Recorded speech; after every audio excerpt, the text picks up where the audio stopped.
이루어지게 하옵소서. 모든 사람의 마음과 교회와 가정에도 하나님 나라가 임하게 하여 주소서. 주의 청년들이 예수의 꿈을 꾸고 인류 구원의 완상을 보게 하소서. 한 손에 복을 들고 한 손에 사랑을 들고 온 땅 구석구석 누리는 나라 되게 하소서.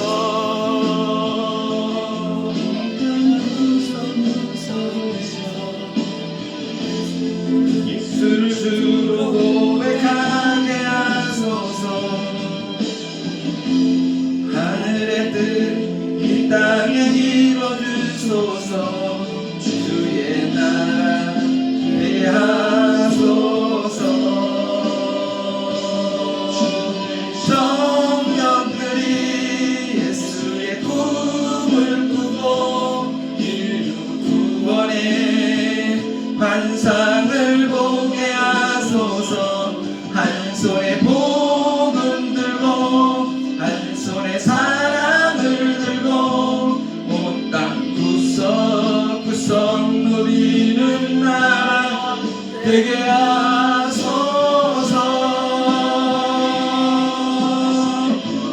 물 꾸고 온 땅 구원의 영상을 보게 하소서.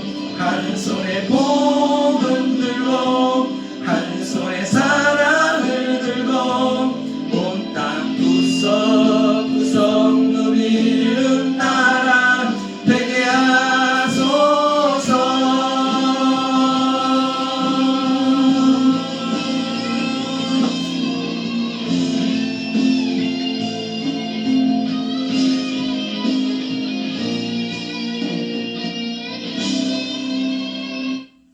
한 손에 복음 들고 한 손에 사랑을 들고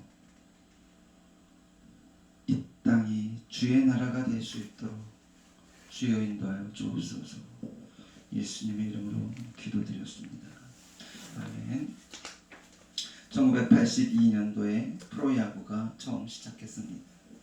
당시에 6개 구단으로 시작을 해서 마지막에 최종 우승을 가리는 한국 시리즈 정기리그와 후기리그를 가르게 됐습니다. 한국 시리즈가 시작된 7전 4선정제 그리고 6차전까지 가는 접전을 벌인 팀이 당시 오비 베어스와 삼성 라이언스의 대결이었습니다. 유명한 당시 오비의 가장 유명한 투수였던 박철순 투수와 이선희 투수의 투수전으로 가는 접전이었습니다. 9회 말까지 투아웃 3대3의 동점인 상황에서 이선희 선수의 투수의 공을 김유동 선수가 말루 홈런을 치면서 극적인 역전 승리로 원년 우승컵을 차지했습니다. 그 바람에 이선희 투수는 잘 던지고 있었지만 불행히도 늘 비운의 투수다.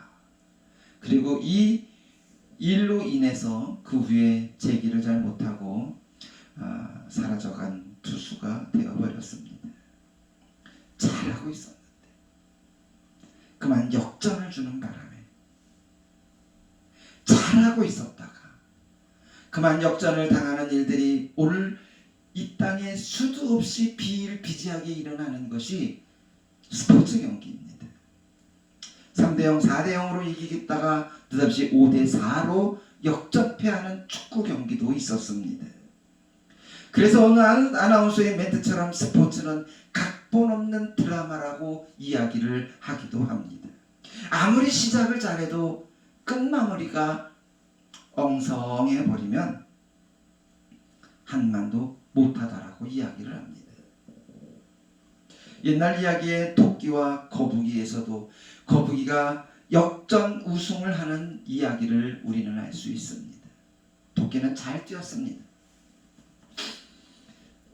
그런데 그만 중간에 잠을 잤습니다. 바둑을 두는 사람들도 이구동성으로 바둑은 끝내기를 잘해야 된다라고 이야기합니다. 물론 초반에 이미 승부가 나버린 경우가 아닌 뒤에 접전 끝에 있다 할지라도 잘 이기고 있었는데 끝 마무리를 잘못해서 실수를 해서 실착을 해서 역전패를 당하는 경우가 너무나도 많습니다. 중국 속담에도 사족이라는 단어가 있습니다. 뱀을 먼저 그린 사람에게 술 한 잔을 준다. 그래서 뱀을 다 그리고 한 잔을 먹으려고 보니까 아직도 여전히 그리고 있는 사람들을 보며 나는 뱀의 다리까지 그릴 수 있다라며 뱀의 다리를 그리다가 그만 상을 못 받은 사람의 이야기를 이야기해서 사족이다라고 이야기합니다. 우리 인생도 마찬가지일 것입니다. 시작은 중요하지만 끝마무리가 더 중요합니다. 처음에는 열정적인데 끝에 가서 흐지부지인 사람이 있습니다. 올 새해를 한번 쳐다봅시다. 새해 결심도 많았습니다. 해야 할 일도 많았습니다. 이 모든 것들을 올해 안에 끝내겠다고 이야기했지만 연말이 되면 단 하나도 이루어진 것들이 없습니다. 성경을 또 봅시다. 멋지게 시작을 했지만 시시하게 인생을 끝내버린 사람들이 너무나 많습니다. 삼손이 대표적인 사람일 것입니다. 화려하게 출발했습니다. 하나님의 사자로부터 이야기까지 들었고 그리고 예언까지 들었던 사람이었습니다. 그런데 마지막은 어땠습니까? 비참하게 자살로 인생을 끝내버렸습니다. 유다의 10번째 왕이었던 우시야도 멋지게 시작했지만 시시하게 인생을 끝내버렸습니다. 역대하 26장에 보면 우시야가 그 붙인 아마샤의 모든 행위대로 여호와 보시기에 정직하게 행하며 하나님의 묵시를 밝히 하는 스가랴에 사는 날에 하나님을 찾았고 저가 여호와를 찾는 동안에는 하나님이 형통하게 하셨더라라고 했습니다. 16세의 왕위에 올라서 스가랴와 함께 있는 날 동안에 하나님이 보시기에 가장 좋은 일들만 했습니다. 그런데 스가랴가 죽고 나서 어떻게 했습니까? 가족들을 보호하기 위해 성을 정비하고 군대를 정비하고 최신식 무기로 무장하게 하고 농업 기반을 조성하고 나라를 경제적으로 부강하게 만들었음에도 불구하고 말년에 교만해져서 제사장이 아님에도 불구하고 하나님 전에 들어가 분향하려다가 하나님의 노여움을 받아 문둥병이 걸리고 말았습니다. 별궁의 거함의 아들 요담이 나라를 다스리는 것을 지켜보다가 쓸쓸하게 생을 마감했을 뿐만이 아니라 그는 그의 시신조차 손조들이 묻힌 땅에 묻히지 못하고 어디에 묻혔는지도 모르는 그런 불행한 일이 됐습니다. 이스라엘의 초대왕 사울도 마찬가지였습니다.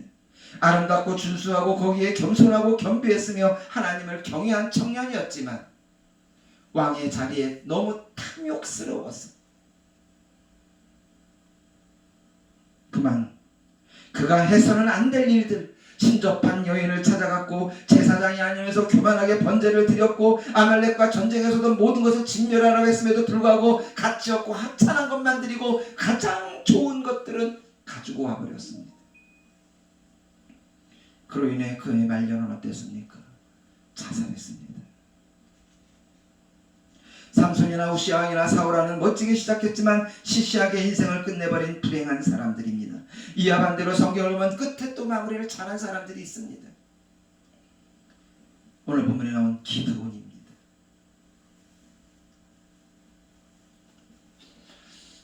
단점도 많고 겁도 많고 믿음도 부족했고 그런데 그는 미디안 연합군의 전쟁에서 끝까지 마무리를 잘했지 않았습니까? 300명 용사를 끌고 가서 13만 5천 명이나 되는 미디안 연합군을 전부 부셔버린 사람 아니었습니까? 오늘 보면 10절에 이때 세바와 살문나가 갈골에 있는데 동방사라의 모든 군대 중에 칼든 자 12만 명이 죽었고 그 남은 15,000명가량이 그들을 따라와서 거기에 있더라. 12만 명이 죽었습니다. 하나님의 도우심으로 300명의 용사를 이끌고 가서 13만 5천 명이나 되는 미디안 군대를 무찌르려 버렸습니다. 우리는 이 이야기는 너무나 잘 알고 있는데 그 다음 이야기는 사실 잘 몰라요. 300명을 어떻게 뽑았고 그리고 물리친 것까지는 아는데 그 뒤 마무리는 어떻게 되었는지에 대해서는 사실 잘 기억을 못합니다. 아니 어쩌면 관심밖에 이야기일지도 모릅니다. 13만 5천 명의 미디안 연합군 중에 12만 명이 죽고 사람은 1만 5천 명의 폐잔병이 돼서 그들의 고향인 요단 동쪽으로 도망갑니다. 기드온은 즉시 가까운 지역에 살고 있는 에브라임 지파에게 사신을 보내어 미디안 군대보다 앞서서 요단 나루톱을 장악하고 도망치는 폐잔방을 격파해달라고 요청합니다. 에브라임 사람들은 기드온의 요청대로 요단 나루파를 장악했고 미디안 연합군의 두 장군 오렙과 스앱을 체포하여 바위와 포도주 틀에서 각각 죽여버립니다. 그럼에도 불구하고 마무리가 완전히 되지 않았습니다. 아직 남아있는 자들이 있었습니다. 세바와 살문나라고 하는 두 왕이 있었습니다. 이 둘과 폐잔병을 모두 처치하지 않고는 전쟁이 끝나지 않았습니다. 기대하는 전쟁을 끝내기 위해 다시 달려갑니다. 그들의 뒤를 추적하는데 예상치 못한 장애물들이 그 앞을 가로막고 있었습니다. 오늘 우리는 신앙생활을 하면서 하다 보면 예상치 못한 장애물들을 만나게 됩니다. 너무나 많은 장애물들을 만나게 됩니다. 어떤 장애물을 만나게 될까요? 그리고 그 장애물을 어떻게 하면 피할 수 있고 그리고 극복할 수 있고 이겨낼 수 있을까요? 오늘 기드온이 만난 장애물을 한번 살펴보면서 오늘도 이런 장애물을 견디고 극복하며 올 한 해를 잘 마무리하는 우리 오늘 믿음을 견실하게 하고 그리고 그런 이어나가는 귀한 믿음의 본을 보이는 시간이 되기를 소망합니다. 기드온이 보인 첫 번째 장애물은 비난이었습니다. 비난. 하나님의 도움으로 미디안 연합군의 주력 부대를 물리치고 폐잔병 추격에 나선 기드온과 300명 용사의 기세는 사실 하늘을 찌를 뻔했습니다. 300명이 13만 5천을 이겼습니다. 이순신 장군이 13척의 배를 가지고 명량해전에서 이긴 것처럼 말입니다. 하늘을 찌를 듯했을 겁니다. 그런데 그 기세 속에 비난하는 자들을 만납니다. 아니 비난보다는 어쩌면 질투하는 자들일 것이도 가능할 것입니다. 1절에 에브라임 사람들이 기드온에게 내가 미디안을 싸우러 갈 때 우리를 부르지 아니하였더니 우리를 이같이 대접하면 어찌 몸이 어찌 됨이냐고 그와 크게 다투었다라고 이야기합니다. 기분 나쁜 거예요. 질투심이 일어난 겁니다. 300명 가지고 저 이겼더니 말이에요. 나를 안 불렀다고 비난하고 질투하고 그리고 모략을 꿰맵니다. 여기서 나온 에브라임 지파가 누구입니까? 12지파 중에 가장 불평불만이 많은 사람들입니다. 여호수아 당시 므낫세 지파와 더불어 자기들이 기업을 분배받은 땅이 다른 지파에 비해 좁다고 불평한 적도 있었습니다. 사사기 12장에 보면 사사 입다에게도 기드온이 했던 것과 같은 말을 하면서 불만을 토론할 정도로 불평과 불만이 많은 지파 중에 하나였습니다. 그들은 기드온에게 자기 지파를 빼놓고 미디안 연합군과 전쟁 벌였다고 투덜거리는 겁니다. 왜 나 빼고 싸웠어? 쉽게 설명하면 이 에브라임 지파는요, 그것에 가서 이겼으면 어떤 분깃이라도 올랐을 텐데, 전쟁 물자를 하나라도 더 받았을 텐데, 이런 욕심들이 있었을 것 같습니다. 비단 에브라임 지파뿐만이 아니라 므낫세와 아셀과 스불론과 납달리 지파까지도 제외됐습니다. 사실 미디안 연합군과 전쟁에서 싸운 지파는 그렇게 많지 않았습니다. 그럼에도 불구하고 다른 지파들 므낫세, 아셀, 스불론 그리고 납달리 지파는 잠잠히 있는데 에브라임 지파만 따들고 있는 겁니다. 내가 주도권을 갖지 못했다고. 그래서 300용사가 가는 길을 가로막으며 불평과 분한하며 비난합니다. 왜 나 뺐어? 왜 나를 빼고 가는 거야? 난 너 안 도와줄 거야. 에브라임 사람들이 기드온에게 힘들었지? 고생했지? 그래, 열심히 잘 싸웠어. 이렇게 칭찬을 하지 못할 망정, 위로하기는 망정, 격려하기는커녕 불평하고 비난합니다. 오늘 우리들의 신앙과 믿음에 대해 비난하는 사람들이 많습니다. 왜 그렇게 해? 왜 나하고 달라? 나는 이렇게 하는데 너는 왜 그렇게 안 해? 너 혼자 이러는 거야? 이런 비난의 말을 하는 사람들은 사실 힘이 빠지고 기운이 빠지는 일들이 많습니다. 교회의 일을 하는데도 옆에서 비난하는 사람들이 많습니다. 봉사는 자기만 하나? 주방 봉사는 자기만 하나? 이런 비난의 말들을 들을 때 사실 힘이 빠지고 낙심될 때가 너무나도 많습니다. 오늘 기드온도 똑같습니다. 그럼에도 불구하고 기드온은 그들과 다투거나 싸우지 않고 오히려 그들에게 칭찬해 줍니다. 내가 한 일과 너희 지파들이 미디안 연합군 두 장군 오렉과 스벤을 잡아 죽인 일과 어찌 비교할 수 있겠냐. 내가 13만 5천을 싸웠다 할지라도 너희가 두 장군을 잡아 죽인 것이 내가 한 일보다 너희 한 일이 더 커. 칭찬하는 일에는 고래도 춤추게 한다고 하지 않습니까? 그래서 비로소 에브라임 사람들이 화가 풀렸습니다. 나를 죽이고 나를 죽이고 상대를 높여야 합니다. 오늘 나에게 비난하는 사람들 향해 같이 비난하는 것이 아니라 오히려 그들을 칭찬하고 높여주는 것입니다. 비난이라는 장애물, 불평, 불만과 함께 요소들을 가지고 이야기하는 그런 장애물을 만날 때마다 우리는 그 장애물을 향해서 칭찬하고 격려하고 오히려 높여준다면 우리가 그 앞에 있는 어떤 장애물일지라도 이겨내고 승리할 수 있을 것을 볼 수 있을 것입니다. 두 번째, 무관심이라는 장애물입니다. 무관심. 300용사가 밤새도록 전쟁 치릅니다. 도망치는 미디안 패잔병을 쫓아가 다들 허기졌습니다. 배고팠을 거예요. 허기진 배를 채우기 위해 숫곳 사람들에게 이야기합니다. 나를 따르는 백성이 피곤하니 청하건대 그들에게 떡덩이를 좀 주라. 숫곳 사람들에게 가서 우리 용사 300용사들이 배가 고프니까 힘들고 지쳤으니까 물하고 좀 떡 좀 주다오. 숫곳 사람들이 이야기합니다. 싫어. 못 줘. 여러분, 숫곳 사람이 누구인지 아십니까? 이방 사람들이 아니에요. 다른 민족 사람들이 아니에요. 각 지파 사람들입니다. 각 지파. 같은 민족이에요. 그럼 최선을 다해서 떡과 물을 제공해 줘야 되는 게 맞는 거 아닙니까? 우리나라 6.25 전쟁이 일어났을 적에 수도 없이 많은 사람들이 나와 우리 같은 민족에게 떡과 물과 빵과 이런 것들을 줬다고 이야기들을 합니다. 본문 6절에 숫곳의 방배들이 이르되 세바와 삶은 나의 손이 지금 내 손 안에 있느냐. 지금 잡으러 간다고 그러니까 네 손이 없잖아. 그들은 기드온의 부탁을 단호하게 거절합니다. 자기들을 대신하여 전쟁을 치르고 고난받고 있는 형제들에게 부족하더라도 나름대로 성의를 표해야 하는데 숫곳 사람들은 외면했습니다. 그뿐입니까? 9km 떨어진 분이엘에 가서 또 떡을 달라고 합니다. 분이엘에도 숫곳과 마찬가지로 각 지파 사람들이 살았어요. 그런데 그들도 거절했습니다. 물론 만약에 300용사가 졌으면 자기들이 떡과 물을 제공해가지고 그 제공했다는 이유만 하나로 보복당할 수도 있었을 것입니다. 에브라임 사람은 불평했고 숫곳과 분이엘에 살고 있는 각 지파 사람들은 아예 무관심했습니다. 그냥 지나가. 몰라. 전쟁 잘 몰라.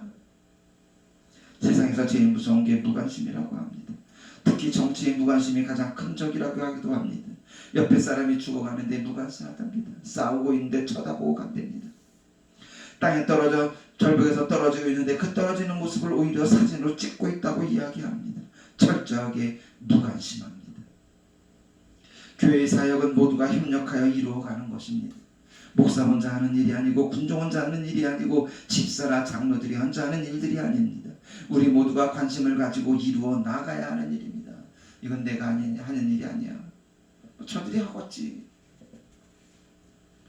지금처럼 어려운 시기에 교회에 참석하지 못한 동료들에게 관심을 가지고 교제하고 이끌어 가야 할 것입니다. 무관심하지 마시고 하나만이라도 관심 갖는 저희 믿음의 용사들이 되시기를 소망합니다. 세 번째로, 피곤이라는 장애물입니다. 300용사가 우리가 생각한 처럼 철인들이 아니에요. 사람들입니다. 한번 생각해 보십시오. 15,000명 중에 12,000명을 죽였어요. 13,500명 중에서요. 13만 5천 명 중에서 13만 명, 12만 명을 죽였습니다. 300명. 그러면 한 사람당 400명을 죽였다는 소리예요. 힘듭니다. 오늘 본문 4절에 보면 이렇게 말합니다. 기드온과 그와 함께 앉아 300명이 요단강에 이르러 건너니 비록 피곤하나 추격하여. 피곤이라는 말은 히브리어로 아가라는 단어인데 정신적으로 육체적으로 매우 지쳐있는 상황입니다. 그들은 밤이 새도록 나팔 불고 항아리를 부수고 횃불을 들고 여호와의 이름과 기드온의 이름을 부르며 함성을 질러댔고 도망치는 15,000명의 적을 진멸하기 위해 열심히 달려가고 있었습니다. 말이나 있었겠을까요? 뛰어갔었을 거예요. 전쟁터였던 이스라엘 평지에서 요단까지 왔고 강을 건너 숫곳까지 진군하였는데 대략 한 100km 정도 된답니다. 100km. 말할 수 없는 피곤한 상태였을 것입니다. 목이 마르고 배도 고팠고 기드온도 이 사실을 알고 있어서 숫곳 사람과 분이엘 사람에게 자기의 병사를 위해 마실 것과 먹을 것을 부탁했지만 거절당했습니다. 이런 상황이 되면 더 이상 패전병을 추격하지 못합니다. 하루 좀 야영을 하거나 쉬면서 힘을 기르고 다시 나가야 할 것입니다. 오히려 추격했다 반격당할 수 있는 위험이 있습니다. 그러나 기드온은 그렇게 하지 않았습니다. 중도에 포기하지 않았습니다. 피곤하지만 하나님이 그들의 손에 붙여줄 것이라는 것을 믿고 끝까지 추격했습니다. 세바와 살문나가 도망하는지라 기드온이 그들의 뒤를 추격하여 미드온의 두 왕 세바와 살문나를 사로잡고 그 온 진영을 격파하니라. 세바와 살문나 왕이 체포되었다는 소리를 듣고 두려움에 떨고 있는 남은 패전병들도 완전히 격파시켜버렸습니다. 기드온은 협전은커녕 비난을 일삼는 사람들과 무관심한 상황 속에서도 이루 말할 수 없는 피곤한 상태에서도 끝까지 가서 마무리를 잘한 사람입니다. 뒤가 찜찜하지 아니하고 그들을 모두 다 처리해버렸습니다. 여러분 어떻습니까? 혹시 아무도 도와주지 않는다고 중도에 포기하는 사람이 아닐까요? 혹시 협전은커녕 오히려 비난과 불평하는 사람들 때문에 가던 길을 멈추는 사람이 아닐까요? 피곤하다고 인생의 마무리가 나빴던 삼손이나 우시야 왕이나 사울 왕처럼 실패하는 사람이었을까요? 요즘 너무 피곤하여 설교 준비를 어떤 말씀을 준비할까 고민하다 말씀에 문득 묵상하다 오늘 본문 4절이 봤어요. 비록 피곤하나 추격하여. 비록 피곤하나 포기하지 않고 공부하여. 비록 직장일이 피곤하나 포기하지 않고 일을 하고. 비록 사업에 어려움이 있으나 피곤하고 포기하지 않고. 비록 피곤하나 포기하지 않고 봉사하고. 비록 피곤하나 포기하지 않고 기도하고. 비록 피곤하나 포기하지 않고 순종하고. 오늘 우리의 예배도 피곤하나 그러나 하나님 앞에 나와 예배 드리고. 피곤하나 포기하지 않고 하나님 일에 열심을 매지하고. 기도처럼 끝까지 인내함으로 마무리를 성공하시기를 바랍니다. 코로나19로 인하여 어려움이 많습니다. 몸은 피곤하고 영적으로 피곤한 시간입니다. 사람들은 우리를 향하여 비난합니다. 코로나19의 발원지라고 말입니다. 다른 사람들은 우리를 향해 무관심하기도 합니다. 이젠 끝났어.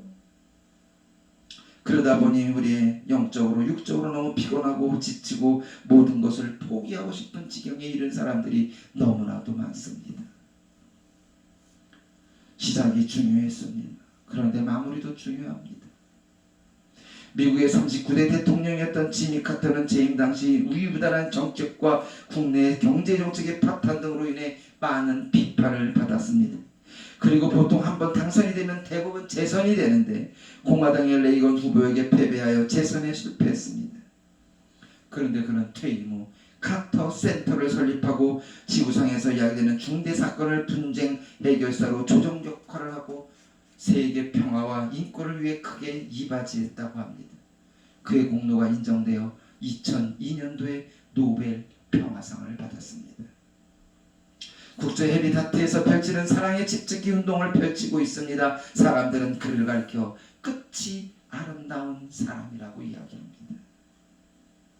많은 출판사에서 앞다투어 그에 관련된 저서를 내고 있습니다. 대부분의 책들이 아름다운 노년, 퇴임 후의 삶에 초점을 맞추고 있습니다.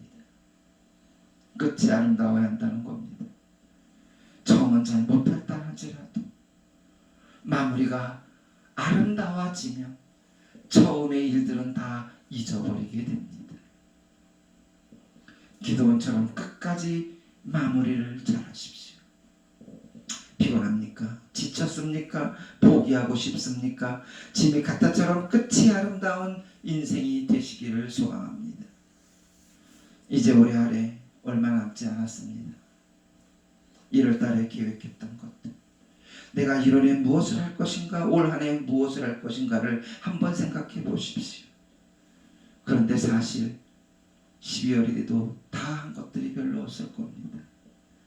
마무리를 잘 하십시오. 그래서 올 한 해 가장 값비싼 인생, 값비싼 믿음, 아름다운 믿음의 여정을 마무리하는 우리 하늘빛 사랑교회 모든 성도들이 되시기를 주님의 이름으로 축원합니다. 오늘 시간 다 같이 함께 한 목소리로 기도합니다. 기도하시겠습니다. 오늘도 내가 한 해 동안에 올 한 해 동안 무엇을 했는지를 기억해 봅시다. 올 한 해 동안 내가 어떤 일을 했는지를 기억해 봅시다. 그러면서 올 한 해 마무리를 어떻게 할 것인가를 또 고민해 보시기를 바랍니다. 피곤하고 힘들고 지칩니다. 그런 와중에 오늘 내가 무엇을 할 것인가를 생각해 보며 마무리를 어떻게 할 것인가를 기억해 보며 오늘 주님 앞에 내가 이 일을 위하여 모든 것들을 매진하겠습니다 라고 결단하며 결심하는 오늘 시간이 되기를 소망하며 다 같이 함께 결단하며 기도하는 시간 같습니다. 기도하시겠습니다. 아버지 하나님, 오늘도 이 시간을 주님을 하나님 앞에 영광 드리는 시간 될 수 있도록